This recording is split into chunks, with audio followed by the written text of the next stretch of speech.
welcome. Today's doodle was based on the word guardian, and for this peculiar one, the first card that I drew, the first pathway that I drew to help me continue the stories of the Abyss Garden is the mind map, which states that one's path is ever changing.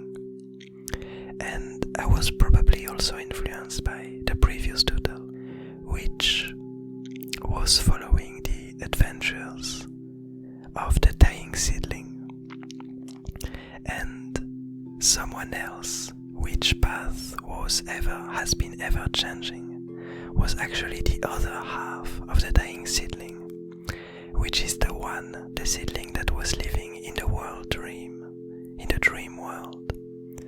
Because basically a long time ago we had this character that was traveling along, this wanderer that was traveling around carrying this dying seedling attached to a dream world in which its mind was thriving in order for the dying seedling to survive. A lot of things happened in between, but what ended up leading to this point is that the dream world at some point got destroyed.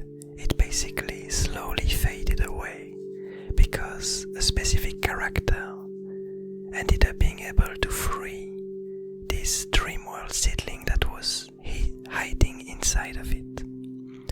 And as it fled, this dream world seedling began to feel a really strong urge to understand more about itself, a strong urge to find where it comes from, because as it seems it has absolutely no memory of who it is and what led it to this point.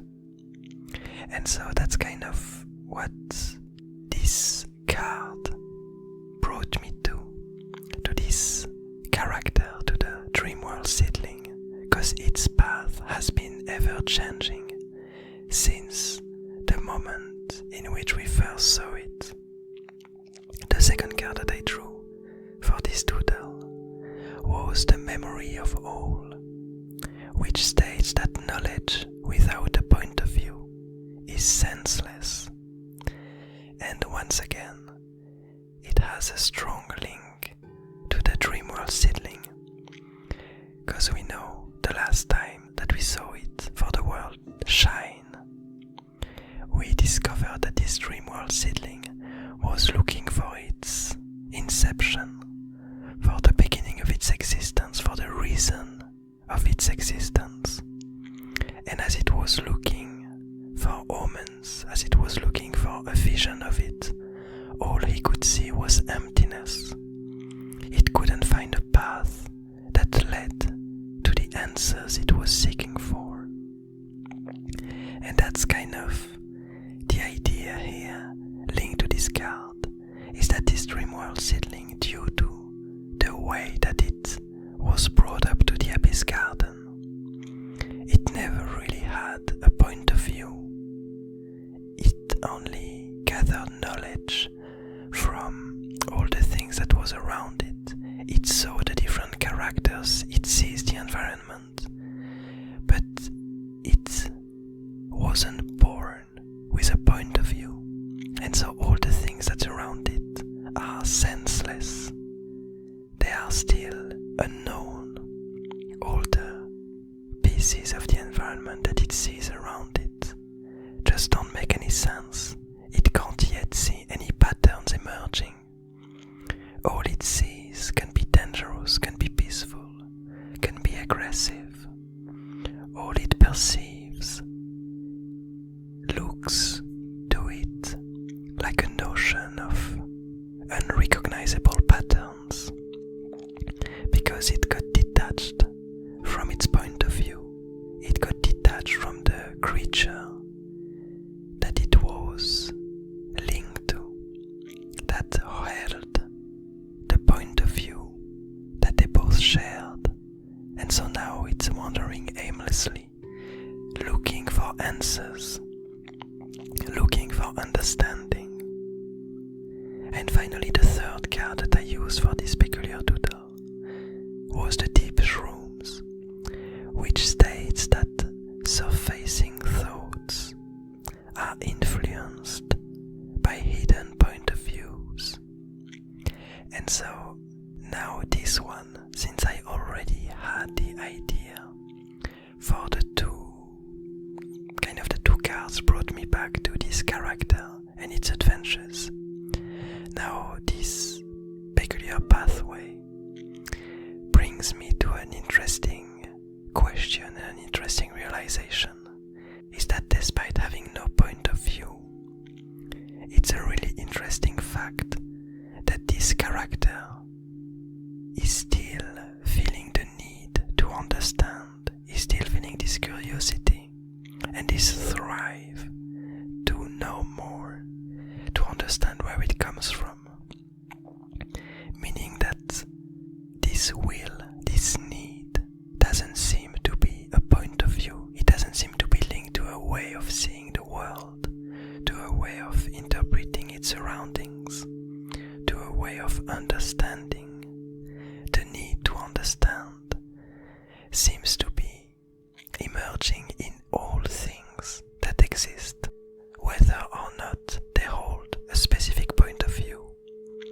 And so what we see here, so basically last time that we saw this character, it arrived in front of this rock gate held by a keeper, a masked creature that is part of this colony of plants that end up being able to move around with these extremely light rocks and to carve them out like bodies and to use them to interact with the Abyss Garden.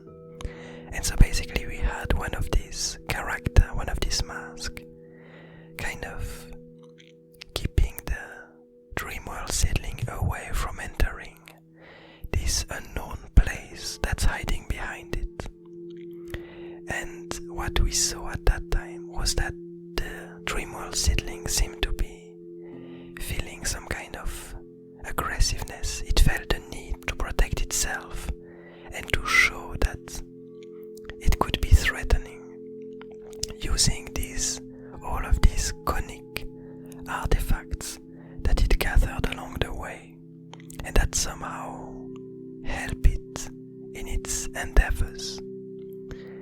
And it seems like now, as it maybe came to understand that this masked creature is peaceful and is not threatening, as it came to realize that this character isn't trying to threaten it, it seems like these artifacts changed shape, and rather than showing their will to protect the Dreamworld seedling, they ended up reforming this character and kind of mimicking the keeper, mimicking this masked creature and looking a bit like it, while showing this omen, this vision of what they're looking for, of this utter emptiness that they're looking for, trying to explain to this mask, trying to show it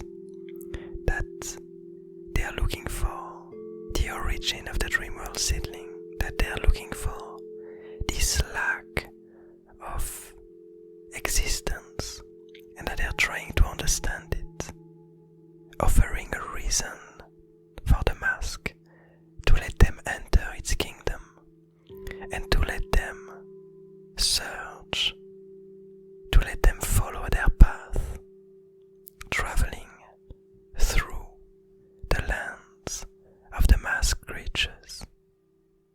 And I quite like how this is turning out, because I was a bit afraid that this Dreamworld seedling might end up following its urge to search for this peculiar emptiness and became too aggressive and basically tried to ram its way through without trying to communicate with the masked creature. But it seems like these artifact pieces came to the rescue of the Dreamworld seedling and are really helping it to find its way.